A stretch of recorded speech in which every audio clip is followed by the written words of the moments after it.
মুসুরির ডাল সাথে মাংস কুচি রান্না করব। তা আমি মাংস কুচিগুলো ভাজি করে নিচ্ছি, একটু লবণ দিয়ে ভাজি করে নিচ্ছি যাতে ভাজাটা ভালো হয়। এটা সুন্দর করে ভাজি করা হয়ে গেলে তারপরে আমি ডাউলটা ভাজি করে নেব। মুসুরির ডাউলটা আমি ধুয়ে রেখে দিয়েছি, ওটা ভাজি করে নেব। মুসুরির ডাউলটা রেখে দিয়েছি আমি, ওই যে আমার মাংস কুচি ভাজি হয়ে গেছে, এটা আমি রেখে দেব।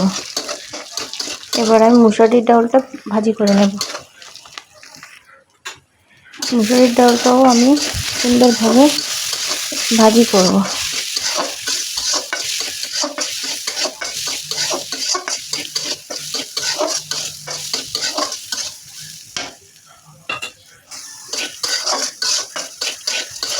আমি এভাবে যাতে পুড়ে না যায় এর জন্য আমি একটু নাড়িয়ে দিচ্ছি।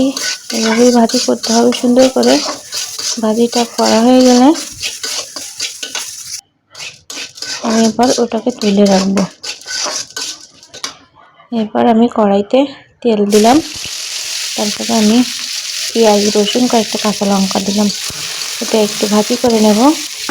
এটা একটু ভাজি করা হয়ে গেলে আমি জল দিলাম একটু, দেওয়ার পর আমি হলুদ, লবণ, শুকনো মরিচ, তারপরে জিরা, ধনিয়া, গরম মশলার গুঁড়া দিয়ে দেব। দিয়ে একসাথে একটু কষিয়ে নেব।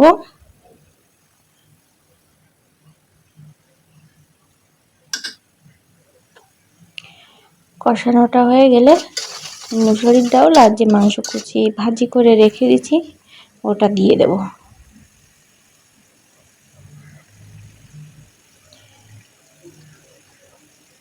মশলাটা কিন্তু একটু ভালো করে কষিয়ে নিব।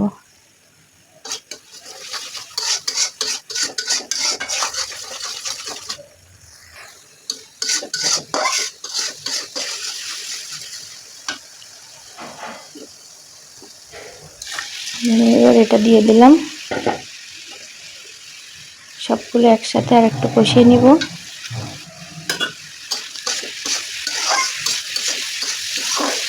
একটু কষিয়ে নেওয়ার পরে আমি পরিমাণ মতো জলটা দিয়ে দেবো, যাতে ডাউলটা সিদ্ধ হয়ে যায়, মাংসটা সিদ্ধ হয়ে যায় আর ফেটে না যায়, ডাউলটা অনেক বেশি ফেটে না যায়। সেই পরিমাণ মতো আমি জলটা দিয়ে দেবো।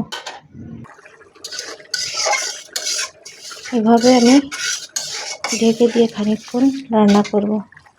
আমার ডালটা প্রায় দেখেন ফুটে আসছে, কিন্তু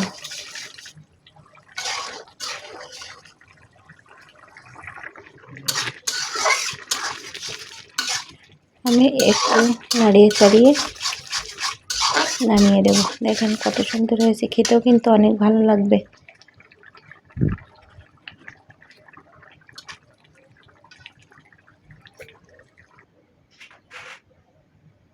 ধন্যবাদ সবাইকে।